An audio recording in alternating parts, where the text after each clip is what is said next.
بالله من الشيطان الرجيم بسم الله الرحمن الرحيم الحمد لله رب العالمين والصلاة والسلام على سيد المرسلين حبيبي إله العالمين أبي القاسم محمد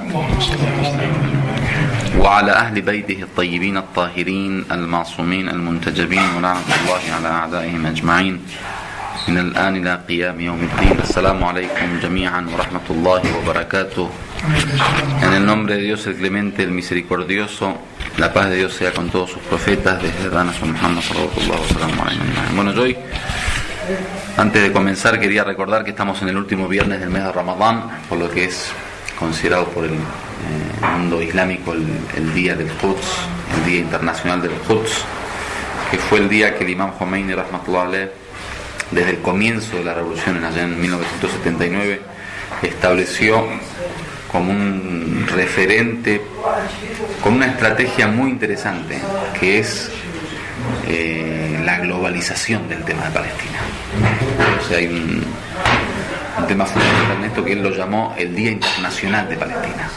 Y con eso quiere decir que con esa palabra internacional está acabando con todos los límites culturales, religiosos, sociales, o que, queriendo decir que el tema palestino va más allá de los límites. O sea, no hay que ser árabe para preocuparse por Palestina, no hay que ser musulmán para preocuparse por Palestina. Palestina es un tema internacional. Es el primer punto hacia la globalización del tema palestino. Más el mismo significado de establecer un día especial del año como el Día de Palestina, o sea, el Día de Jerusalén, que ya es en sí un paso que todo el mundo islámico en tantos años no lo dio, digamos. Y eso habla obviamente de la conciencia que tenía el imam Khomeini respecto a este tema, y no solo la conciencia, sino la postura práctica, porque obviamente el establecer ese tipo de cuestiones le costó mucho a Irán. O sea, ustedes saben que cuando uno habla o propone una postura determinada o se manifiesta de determinada manera, tiene una serie de efectos que si va con la corriente es positivo, si va en contra de la corriente es negativo. Entonces Irán se tuvo que comer una serie de cuestiones, digamos, como el precio que tuvo que pagar por eso. Bueno, eso solo para recordarles, para que seamos, digamos, partícipes de este importante día, inshallah ta'ala, y que inshallah ta'ala si por lo menos no podemos colaborar en la práctica, que por lo menos podamos colaborar desde nuestro corazón. Bueno, yo en una de las charlas estuve hablando de que en el tema del matrimonio, al momento de elegir a la pareja, el profeta salawatullah wa salam alayhi no habló del tema del amor. Y habíamos hablado cuáles eran las condiciones que proponía el profeta de religión, de moral, de carácter, de igualdad entre las partes, etcétera, etcétera, pero dijimos que el profeta en ningún momento habló del tema del amor. Y habíamos dicho que eso suena un poco extraño en nuestra cultura occidental, en donde acá todo es amor, supuestamente. Y habíamos hablado de el valor que tiene casarse enamorado y el valor que tiene la relación amorosa. Yo aquel día me quedé con un gusto medio amargo de que quizá, si no se explica la filosofía de por qué el profeta no dijo por qué no amor, a pesar de que nosotros hablamos un poquito de que después del matrimonio وَجَعَلَ بَيْنَكُمْ مَوَدَّةً wa rahma, que dice el Corán, Dios establece entre la pareja una vez que se casa el amor y la misericordia. Estuvimos hablando de eso, pero quiero hacer hincapié en la filosofía de por qué el profeta no habla de amor al momento de elegir la pareja. Porque al fin y al cabo el concepto que generalmente se tiene de matrimonio es amor. O sea, uno se casa con quien ama, no va a casar con el enemigo. O sea, es obvio que uno al momento de elección sí o sí tiene que sentir amor, porque entonces, supongamos que si el único referente es la religión y el carácter, entonces podría casarme con cualquier persona que tenga religión y carácter. O sea, da lo mismo casarme con cualquiera. Digo, si el único referente es ese, bueno, hay tanta gente que tiene religión y moral, entonces sería lo mismo casarme con uno que con otro. Pero no, obviamente al momento de la elección siempre hay condiciones sentimentales que me atraen, digamos, me hacen sentir algo por una persona y no me hacen sentir por otra persona. Pero yo quiero hablar específicamente de eso, de la filosofía de por qué el profeta no habló del amor. O mejor dicho, no hablo del amor al momento de la elección, porque después viene que sí hablo del amor. El tema del amor generalmente no se entiende como un fenómeno metafísico, de que uno, por ejemplo, digamos en el amor místico, dice, bueno, amamos a Dios porque Dios significa el último objetivo del ser humano, porque Dios es el creador, porque Dios es la perfección absoluta. Hay un amor a Dios que está lejano al amor tradicional, o sea, el amor sensual, el amor carnal, ¿sí? Es un amor metafísico, profundo. Pero lo que en materia de pareja se conoce es que el amor es un amor carnal. O sea, comienza como la atracción de un hombre y una mujer, no a nivel metafísico, por la perfección que pueda significar el hombre o la mujer, sino por una cuestión de atracción. Entonces, es obvio que el profeta, como guía de la humanidad y guía de la comunidad, cuando habla tiene que tomar en cuenta un poco todas las dimensiones de la cuestión. Y amar carnalmente no es un problema, porque dentro de lo halal uno debe amar, y dentro del ámbito del matrimonio el amor es una condición fundamental para la permanencia. El profeta tiene un hadith que dice: Kalimat uhibbuki lan takhruj min qalbi al-mar'a abadan. O sea, el decirle a la mujer te amo, no, esa palabra no sale de su corazón jamás. O sea, el profeta sabe lo que es el amor, y sabe lo que significa amar, y sabe lo que significa decir te amo. No es que estamos frente a un astaghfirullah ignorante digamos, del desierto, que no entiende lo que es el amor, como para que al momento de elegir al hombre y a la mujer no hable de amor. No, el profeta es el profeta del amor. Cuando le preguntan al imam Sadiq acerca del hubb, el amor, como diciendo, en el Islam hay hubb, se habla algo. ¿Qué responde el imam? ¿Wahal ad-din illa al-hubb? Dice, ¿acaso la religión es otra cosa que amor? O sea, definió todo el Islam como amor. O sea, nosotros, todo es amor. Fuera del amor no se entiende Islam. O por ejemplo, los místicos cuando hablan de la creación, nosotros un día hablamos del dicho de Dios que dice: yo era un tesoro escondido y quise darme a conocer. Ese quise en árabe es ahbabtu, o sea, amé. Por eso dicen que la creación es un haraka hubbiyya, es un movimiento amoroso. Dios por amor crea, porque Dios no tiene necesidad. Pero como sabe que su creación puede enriquecer y embellecer y perfeccionar a sus criaturas, crea. O sea, por amor a ellos. Entonces toda la creación está basada en el amor. Y nosotros somos la religión del amor. Y el profeta habla del amor. El profeta, cuando habla del dunya, dice: ahbabtu min dunyakum thalath. Dice: amé de vuestra vida terrenal, de vuestro mundo, tres cosas: at-tib wan-nisa wa qurratu 'ayni as-salah. Dice: amé, o sentí deseo, o me gustó, digamos, el perfume, los perfumes, la mujer, las mujeres, y la alegría de mis ojos, dice, que es el rezo. Entonces, el profeta es el maestro del amor. Entonces, volvemos a nuestro tema. ¿Qué pasa con ese profeta que cuando te casas te dice: dile te amo a la mujer, porque ese te amo no sale jamás de su corazón? Pero antes de casarte no habló del amor. No hay un hadith que diga, bueno, y tienes que amar a la mujer para casarte. El tema es que el profeta, obviamente, si bien es el profeta del amor, la vida no es puro amor. La vida también es ley, y la vida es trato, y la vida son relaciones. En materia de relación, si ustedes ven la forma en que la Sharia trata el tema de la relación entre el hombre y la mujer, cuando no son mahram, cuando no son o familiares o pareja, esposa, cónyuge, hay un trato muy cuidadoso de la relación entre hombre y mujer. Es decir que si uno ve una por una, por ejemplo, las leyes, el tema de la mirada, que el hombre no tiene permiso de mirar a la mujer con deseo, hazla manaja, ni la mujer al hombre. El tema de la vestimenta, de que el hombre tiene que taparse ante la mujer tiene que taparse ante el hombre. El tema de hablar, que es makruh hablar cuando se habla de más con una mujer si no hay una necesidad, ¿sí?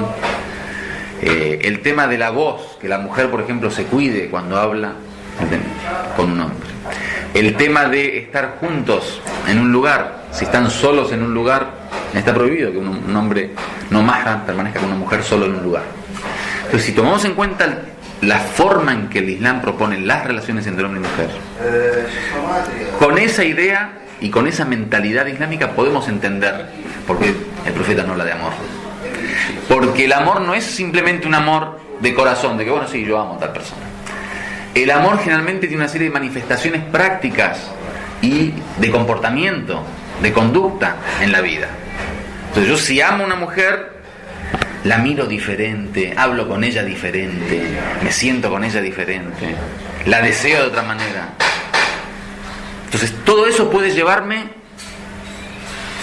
o a la enfermedad del corazón, de estar todo el día con el pensamiento en eso, o a un error y a cometer un pecado en la conducta. Porque si yo amo antes del matrimonio, entonces, bueno, en esa relación, para conocernos, para saber con quién nos vamos a casar, puede ser que uno caiga, ¿sí? Por eso el profeta hace hincapié en lo otro y no hace hincapié en el amor. Más allá de que el amor al fin y al cabo es algo que sale normal, o sea, no hace falta decir, bueno, amen, porque eso es algo que por naturaleza uno tiende a elegir a quien ama. Entonces, eso yo quería aclarar, de que hay una filosofía por lo cual el profeta no habla de amor. No es porque no tiene que haber amor, o porque no quiere que haya amor, o porque no quiere que nos casemos con amor, sino para cuidar el tema legal de que el amor no nos lleve a una desviación en materia de conducta y de práctica. Eso quería yo aclarar nada más para que se sepa que en realidad en el Islam sí se habla de amor.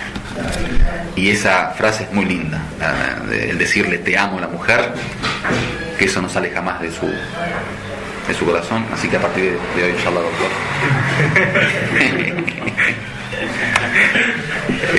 La otra vez les conté, cuando yo dije uno de los discursos sobre matrimonio en Venezuela, un amigo me dijo, si lo hubiera escuchado hace 20 años, siento más o menos lo mismo. Bueno, lo otro que teníamos prometido era el tema de el rol de la Sharia en la vida del ser humano, el rol de la ley islámica.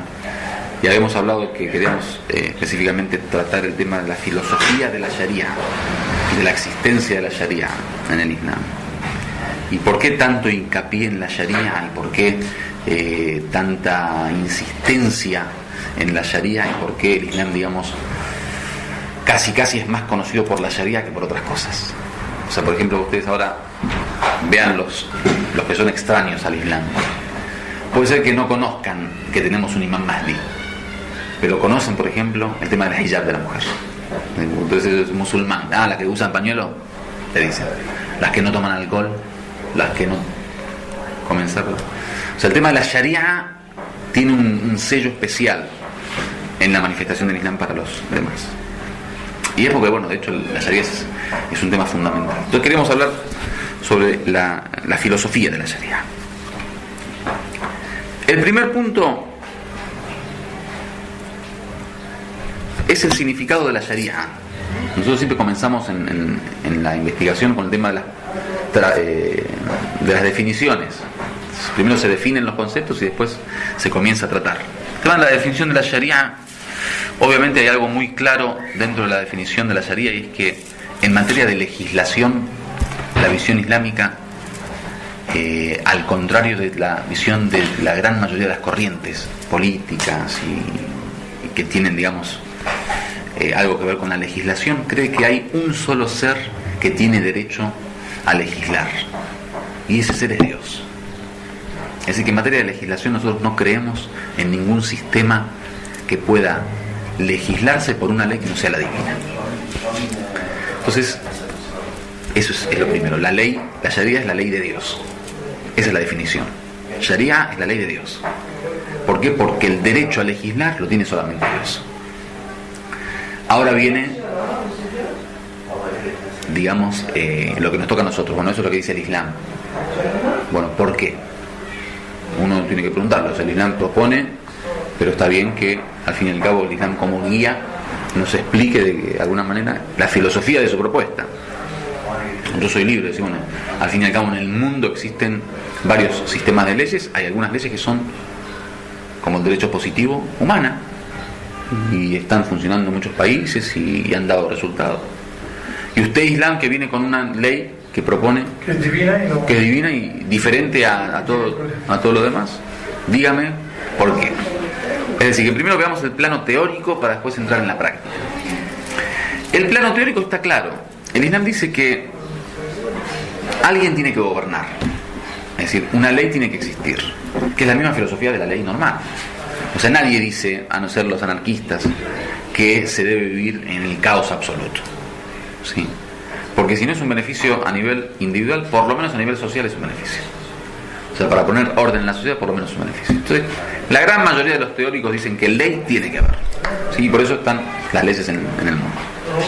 Ahora, con respecto a la ley, alguien tiene que legislar la ley, porque la ley no viene de la naturaleza, no caen leyes por los árboles, digamos, no nacen de los árboles. La ley es algo que es escrito, digamos, y es propuesto por alguien. Entre ese alguien se dividieron las corrientes. Una corriente dijeron el hombre es el dueño de la legislación y que tiene derecho a legislarse. Otros dijeron Dios. Las enseñanzas de los profetas es que Dios es el que elige. Y de hecho la gran lucha de los profetas con los gobernantes de la época, con Faraón, con Nimrod, el profeta con la gente de Quraysh, y cada uno con su grupo, era un poco por eso. Uno quería legislar, o sea, quería tomar el lugar de Dios, y el otro quería ser representante de Dios en la legislación. El tema es muy claro. Para establecer una ley, la ley supuestamente tiene que beneficiar al ser humano. O sea, se hace en beneficio del ser humano. Y de hecho, en la filosofía de la ley islámica, las leyes están basadas en los intereses, las conveniencias, los beneficios o los perjuicios y los daños del ser humano. O sea, en el Islam toda ley se basa o en beneficio del ser humano o en un daño. Si hay algo que realmente como comportamiento daña al ser humano, Dios lo hizo haram, lo prohibió. Y si hay algo que beneficia, Dios lo hizo halal o wajib. ¿Se entiende? Entonces es obvio que todo se mueve en base al beneficio. Bueno, yo para beneficiar a ese ser humano o para eliminar un daño, para rechazar un daño del ser humano, no tengo que conocer al ser humano, no tengo que conocer su realidad. Ahí empieza el primer problema de la división entre los humanistas y los religiosos. El humanista que desea que el hombre sea el eje del universo y él el legislador, el ejecutor, el gobernante, él. Y los religiosos que dicen no, Dios. O sea, el teísmo frente al humanismo. El problema está en que la teoría de los profetas es que el ser humano es limitado para poder conocer los mismos beneficios del hombre. ¿Por qué? Porque el hombre puede conocer, por ejemplo, como hombre, como individuo, puede conocer su propio beneficio. O sea, sí, yo puedo saber lo que a mí, como Suhail, me conviene, me beneficia, puede ser un interés para mí, y lo que no, lo que puede dañarme y lo que no. Pero de ahí a saber lo que beneficia a la familia Balud, lo que beneficia a la familia Hammud, o sea, ¿de dónde? Entonces, hay un tema que es el individuo y la sociedad. El individuo puede conocer sus propios intereses como individuo, pero a nivel social, o sea, hay hombre que puede pretender decir, bueno, yo conozco los intereses de toda la sociedad europea. ¿De dónde? ¿Sí? Los beneficios de toda la humanidad. O sea, y de hecho no hay hombre que ha propuesto algo así. Por eso, el mismo derecho positivo está constantemente en cambio. En las constituciones, reforma constitucional, reforma de leyes, reforma. Porque ellos mismos reconocen de que la ley positiva, digamos, el derecho positivo, falla.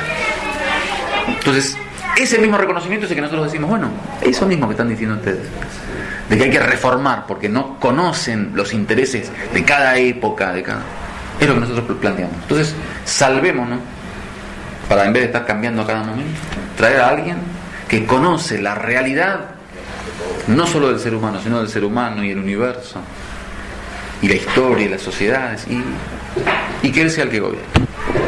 El primer punto. El segundo punto, es decir, para ver lo lógico que es nuestra teoría, que nos gobierne alguien que ignora o que nos gobierne alguien que sepa, porque nuestra teoría es que Dios sabe. Ahora después discutimos si hay Dios o no hay Dios, eso es otra discusión, pero supongamos de que, bueno, listo, nos pusimos de acuerdo que hay Dios y hay ser humano. Bueno, ¿quién gobierna? ¿Sí? No estamos hablando del tema de Dios, porque los humanistas, muchos de ellos no creen en Dios, pero estamos hablando de que no, supongamos que nos reunimos entre un grupo de que, bueno, algunos defienden la idea de que el ser humano sea el centro y otros Dios, y todos aceptan a los dos. Uno acepta a Dios, otro acepta a Dios. Entonces, si Dios sabe y nosotros no sabemos, dejemos que hagan las cosas que saben. El primer punto. El segundo punto tiene que ver con la misma entidad que legisla, y es que uno no puede autogobernarse. Es decir, tiene que haber lo que llaman el sentido de autoridad, que sea quien gobierna. Si yo en materia de gobierno y legislación no creo una autoridad que sea quien me gobierna, va a ser muy difícil que uno respete. ¿Por qué? Porque todo termina en uno mismo. O sea, cuando el ser humano se autogobierna, él es el abogado, él es el juez, él es la autoridad, él es el que castiga. Entonces queda ese por un lado. Por otro lado, el ser humano está limitado a conocer la realidad y a establecer una ley para la realidad mundana, pero no hay una ley positiva que crea un gobierno o una ley que sirva para la otra vida. Entonces, ¿qué hacemos con aquella realidad que según nosotros es la verdadera vida del hombre? Hay una necesidad de una ley que contemple la realidad del hombre en todas sus dimensiones. Entonces yo quiero una ley que me sirve para manejarme en este mundo 60 años. Está bien, pero después de esos 60 años yo me voy a morir, voy a estar en una, vamos a decir 70, 80 para que los hermanos no se pongan 80, 90. 120. El índice de mortalidad de esa mierda. Por eso. Acá hasta los 120 no se muere nadie. يلا نحكي نشوف شكرا يلا حبيبي نتواصل ما تبقى حالك. Entonces, el ser humano tiene una realidad que según nuestra visión permanece a través de los tiempos después de la vida, después de la muerte. Entonces hay una necesidad de que la ley contemple esa realidad. Una ley que se limita únicamente a las 4 paredes del mundo. No sirve. Eso es con respecto al legislador. Por eso la visión dinámica de que el único que legisla es Dios. Obviamente la legislación de Dios, después, bueno, si quieren en algún momento podemos tocar el tema del gobierno islámico, la forma en que Dios legisla. No es que Dios baja del cielo y legisla, obviamente, legisla a través de una forma que es una estructura a través de la profecía, del imamato, después lo que viene después. Entonces, eso con respecto al tema de la necesidad de la Sharia y la necesidad de que el legislador sea Dios Azza wa Jal. Bueno, ya se aceptó la idea de que haya una legislación divina y que Dios promueva esta ley que llamamos Sharia. Ahora hablemos un poco de la Sharia. ¿Qué posición tiene en lo que yo llamo ingeniería del Islam, digamos la estructura del Islam, para ver de qué forma interactuar con ella y ver algunas confusiones que se dan en la práctica para poder solucionar ese tema y tratarlo acá? Las enseñanzas de la religión, de todo lo que Dios reveló, Sharia se puede entender de dos formas. Sharia como todo lo que Dios reveló, todo lo que Dios reveló. La historia de los profetas, las leyes, los principios de la fe, los valores humanos, la moral, todo se lo puede llamar Sharia porque es lo que Allah shara o sharra, o sea, Dios lo estableció como un camino. Entonces toda la religión sería Sharia. Y también se puede entender Sharia como ley, únicamente la parte de, de las normas que se aplican a la conducta humana. Si hablamos de la Sharia como parte de la ley, eso es lo que yo quiero tocar ahora en esta estructura islámica. Todas las enseñanzas del Islam, según la división que hacen los sabios, se dividen en 3 grupos. Un grupo de enseñanza va dirigido a la construcción de la creencia del ser humano, o sea, los principios de la fe, usul ad-din, los principios de la fe, que son monoteísmo, tawhid, la profecía, la justicia divina, el imamato y la resurrección. Son los 5 principios. Eso es una parte. La otra parte, lo que tiene que ver con la moral y la ética, o sea, la construcción del carácter, o sea, la construcción del corazón humano, de la sinceridad, de la pureza, del perfeccionamiento, de digamos, hacer las cosas por Dios, de encomendarnos a Dios y todo lo que tiene que ver con los estados del corazón. Y hay una dimensión que no es ni creencia ni valores, que es la dimensión práctica, que es lo que llamamos Sharia. Entonces hay 3 dimensiones en el Islam: la dimensión de la aqida, la creencia; la dimensión del akhlaq, la moral; la dimensión del Sharia, que es la parte práctica. De eso vamos a hablar, de la Sharia, la parte práctica. O sea, no nos metemos ni en creencia ni en moral. Esa Sharia, y ahí viene la importancia de la interpretación correcta de la Sharia. ¿Para qué desciende? O sea, ¿acaso la Sharia es importante como Sharia en sí, como ley en sí? ¿O hay detrás de la Sharia un objetivo de Dios para cumplir? Por ejemplo, el rezo, es importante el rezo ese, digamos, de pararme a la Meca, decir Allahu Akbar y comenzar como rezo de esa forma, es importante. ¿O no es importante lo que hay detrás del rezo? ¿O es importante el objetivo del rezo? De eso queremos hablar. Islámicamente hablando, obviamente, la ley debe ser cumplida y obedecida. Con respecto a los beneficios de la ley, es lo que yo quiero tocar y me interesa. El primer problema es el trato que el ser humano hace de la ley en la partición de la ley. ¿Qué es la partición de la ley? El tab'id. El Corán dice yu'minuna bi ba'd al-Corán. Hay quien cree en parte del Corán y otra parte no. La gente generalmente está acostumbrada a la partición. Creo en esta parte del Islam, no creo en esta parte. Aplico esta parte del Islam, no aplico esta parte del Islam. Ese tab'id, esa partición y esa división de campos no existe en el Islam. Es decir, en la Sharia cumple con la Sharia y obedece a Dios el que cumple con toda la Sharia. Digo, el que desobedece a Dios en la más mínima es tan desobediente como el tipo que no hace nada a nivel de desobediencia. Por eso dice el hadith: no vean la pequeñez del pecado, vean la grandeza de a quien están desobedeciendo.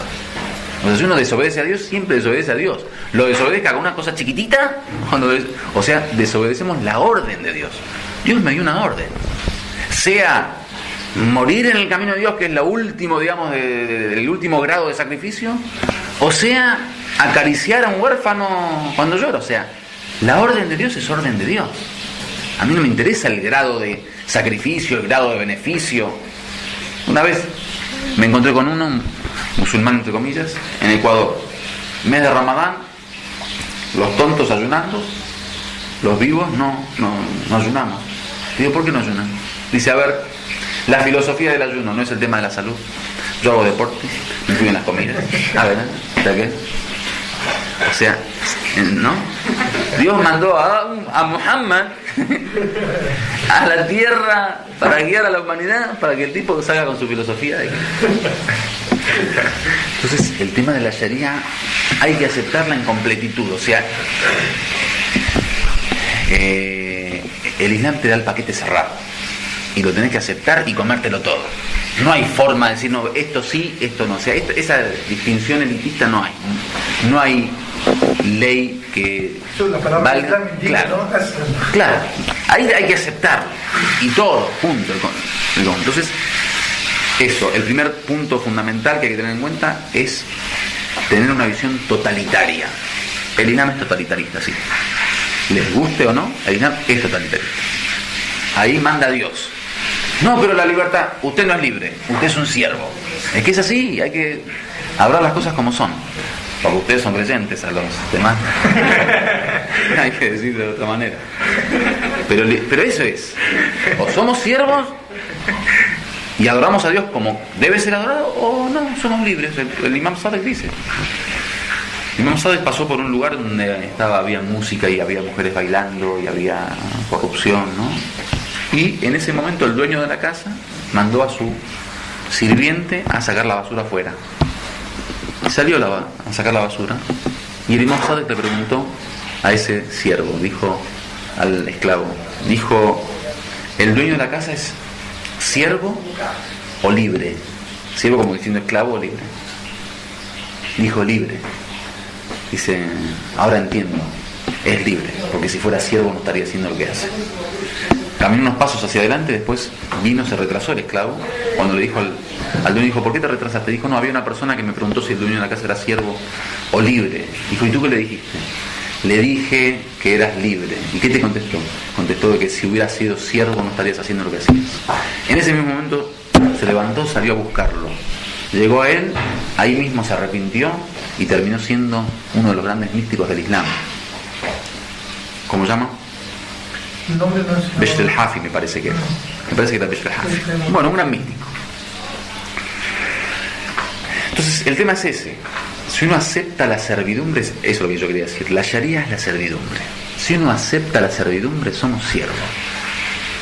Esto, le digo, es un discurso que es muy peligroso en Occidente, ¿eh? O sea, acá hablar de esto, o sea, es ser un antivalor en absoluto, un antihumanidad. O sea, es exactamente todo lo contrario del humanismo que plantea el liberalismo, que plantea los derechos humanos. Entonces ese es el primer estatus de la Sharia. O sea, cuanto más siervo uno, claro, más se eleva. Claro. Su lugar. Sí, obviamente. Por eso, como el profeta Muhammad sallallahu alaihi wasallam dice Abdu. Claro. Habla de Abdu, es el grado más alto que pueda tener uno. Así es. Entonces, lo primero es eso, es la Sharia como totalidad. Lo segundo es que la Sharia tiene un objetivo claro de orden a nivel sociedad. Pero no es la Sharia la que educa al ser humano en la perfección humana. Y ahí está la confusión de muchos. La Sharia básicamente es el mínimo indispensable para estar en el camino de la verdad y el camino del bien. Pero no es el cumplimiento de la Sharia el que se encarga de desarrollarme a mí como ser humano para lograr la perfección. Y esa es la gran confusión de muchos. No, pero yo rezo. Sí, pero rezás, pero por €1 estás dispuesto a pegarle a tu esposa. Rezás, pero por un pequeño error estás dispuesto a dejarle rojo el cachete a tu hijo. Rezás, pero cuando podés, digamos, robar o quitarle algo a alguien. Entonces, hay una visión popular de la Sharia, de que el que cumple con la Sharia cumplió con Dios. Y eso es un grave error. Así como hablamos de que la Sharia es totalitaria y hay que cumplirla toda para ser siervos, la religión hay que aplicarla toda para ser musulmanes. O sea, ¿qué significa? Que Sharia no va distinguida de la fe y Sharia no va distinguida de la moral. Juntos hacen al ser humano. Entonces yo no puedo, acá soy musulmán de fe, acá soy musulmán de práctica y acá soy musulmán de valores. Vieron que la gente ve, por ejemplo, algo que se ve en la adoración, soy siervo de Dios. O sea, en el rezo, viste, lo ves, los tipos tiemblan. Pero en el negocio, somos pillos, somos vivos. Somos harbú, zerangui. No sé en español cómo le dicen. Pillo, es un tipo. O no, tipo. Pícaro. Harbú. Pícaro, ¿viste? Con los demás soy una seda. Con mi esposa, un león. ¿Sí? En la calle, maravilloso. En la casa, un desastre. En mi caso, en la televisión, maravilloso. Entonces, es así. También hay partición en la religión. Muchos se creen que hay una etapa para la fe, o una dimensión de la fe, una dimensión de la fe. No. La religión tiene que ir de la mano estos 3 puntos para que uno pueda obedecer a Dios. Y lo interesante es que una cosa no funciona sin la otra. Es decir, por más que usted rece, si en la fe no tiene una fe completa, falla en el rezo, o sea, fallan en la práctica. Y si en la moral no tiene una moral perfecta, falla en la práctica también. O sea, todo afecta a todo. Por eso el desarrollo tiene que ir de forma equilibrada en las 3 dimensiones. Por eso de que sí, yo llevo a Dios en el corazón, pero no uso hijab. Amo a Dios, pero a morir. O sea, nadie en el universo ama a Dios como yo lo amo, pero no rezo. Rezo, pero tomo alcohol. O soy muy generoso, reparto dinero para todos los pobres, pero no ayuno. Tenía un tío que me decía, no hay forma de poder pagar en vez de ayunar, a ver si yo puedo, porque tenía mucho dinero, ¿no? Y de hecho un mes fue a la India, repartió dinero, no ayunó, fue a la India y repartió dinero a los pobres. Como que buscando, digamos, la tranquilidad de la conciencia. Entonces, ¿por qué digo esto? Para que sepamos que la humanidad no está en la Sharia. En la Sharia están los límites mínimos para entrar en el campo de la humanidad. Pero la perfección del ser humano está en el akhlaq, en la moral. Y ahora voy a hablar de eso.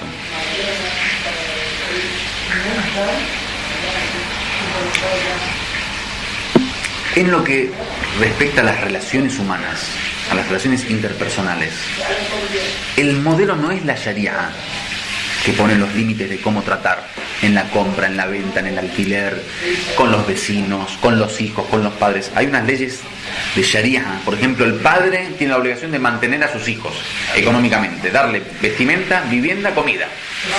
Entonces yo como padre vengo los fines de mes, abro una cuenta a nombre de mis hijos, pongo 1.500 euros, listo chicos, salam alaikum, y me voy y vivo después ¿no? en cualquier lugar. ¿Cumplió con la Sharia? Perdón, señor, usted no me dijo Dios, ¿no? Usted no me dijo Dios que yo tengo que mantener a mis hijos. ¿Qué necesita, señor? ¿Vivienda? Tfaddal.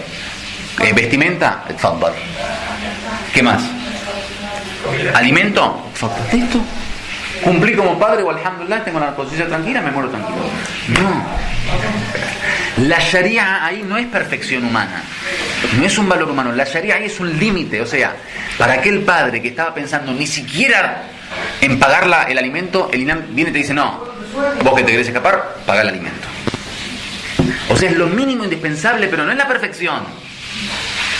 En el trato interpersonal, el akhlaq es la forma. ¿Sí? Tema del matrimonio. La mujer, en el Islam no es obligatorio lavar, listo, no lavo. En el Islam no es obligatorio amamantar, el que quiere que amamante, que me pague. En el Islam no es... No, está bien, eso es la Sharia. Pero el Islam no es eso. El Islam es servicio, es bondad, es entrega, es sometimiento. O sea, ¿el akhlaq en qué quedó? Entonces, para esos que creen que por cumplir con la Sharia han cumplido con el Islam o con Dios, están equivocados. Se cumple con Dios cuando se cumple con las 3 dimensiones. Y en el tema del trato interpersonal, de las relaciones, padre, hijo, familia, esposo, cónyuge, con el trabajador, con el empleado, el akhlaq es lo que vale como perfección humana. No, vino el trabajador, bueno, hicimos contrato. El contrato es muy importante en el Islam. La palabra era que él trabaja 8 horas por día, yo le pago 1.000 euros al mes. Listo. Vino, trabajó 8 horas por día, ni lo saludé. No, porque el contrato dice que él trabaja y yo le pago, eso es. No lo saludo, no le pregunto por su familia. Si está enfermo que trabaja, contrato, señor. Usted dijo que iba a trabajar 8 horas, problema suyo. No, la Sharia es el límite para que si no quiere cumplir, pueda presionar. Pero no significa que el trato humano y las relaciones humanas tienen que basarse en la Sharia. Ese es el error. ¿Se entendió? Eso es fundamental, porque la gente se confunde en eso. El trato no es un trato de Sharia, o sea, no es un trato legal. El trato es un trato humano. Y en la humanidad, وَلَكُمْ فِي رَسُولِ اللَّهِ أُسْوَةٌ حَسَنَةٌ. En el Islam, el modelo de humanidad es el profeta Muhammad. Por eso la necesidad y la insistencia del Islam de que el profeta sea el modelo vivo. ¿Por qué? Porque de la Sharia no aprendés como el profeta, por ejemplo, al que le partió los dientes en la guerra lo perdonó. Eso en la Sharia no dice. En la Sharia, ¿qué dice? Ojo por ojo, diente por diente. O sea, vino este Washi, me parece que era, no sé quién era. Washi. ¿Le rompió los dientes? ¿Qué dice la Sharia? Profeta, a ver, rómpele los dientes. No, perdona. A la gente de Quraysh, Antum tulaqá, que Dios los perdone, ustedes son libres. Vino, por ejemplo, una mujer, se aparece en el Imam Ali, le dice, Imam Ali, forniqué. Dijo, quizá fue un error, quizá no te diste cuenta, era tu esposo y no te diste cuenta. Buscándole onda. ¿Sí? Por segunda vez, forniqué. Quizá estabas soñando, ¿no? Supongamos. Tercera vez, forniqué. Quizá te habías olvidado. Quizá. Vino como no sé cuántas veces vino. Al final tuvo que cumplir. Si hubiera utilizado la Sharia al principio, la primera vez forniqué, listo. Entonces te das cuenta que el trato y las relaciones humanas estaba basada en la akhlaq. Y eso es lo que nos hace falta a nosotros con respecto al tema de la Sharia. Un caso famoso entre los shias especialmente, y la gran desgracia de los shias: el mut'a, matrimonio temporal. En el Islam, la Sharia dice que se permite casarnos lo contrario de temporal, permanentemente y temporalmente. Bueno, y lo ves al tipo casado con su esposa y después tiene 75 mutas por todos lados, porque el Islam lo permite. El Islam lo permite. ¿Eso es Islam? Eso es reírte a vos mismo, de vos mismo. O sea, yo doy un ejemplo para esos que andan todos los días haciendo muta con una nueva. Digo, divorciarse en el Islam no es halal. Sí. ¿No está en manos del hombre? Sí. Bueno, yo hoy me caso permanente, mañana me divorcio. Pasado mañana me caso permanente con otra, pasado mañana me divorcio. La próxima semana me caso permanente y a los 10 me divorcio. Halal. Como Sharia halal. Nadie me puede decir nada. ¿Voy al paraíso? ¿De qué estamos hablando? O sea, entonces no hay que confundir la perfección humana, la religión de Dios, la obediencia a Dios con Sharia. Que esa es la gran confusión, especialmente en el mundo islámico. En el mundo islámico vale. ¿Viste? Vos vas al Líbano, no, o sea, reza y ayuna. No te dice ese tipo es un buen tipo, ¿eh? ¿Viste? Vos querés ver si podés confiar. ¿Verdad?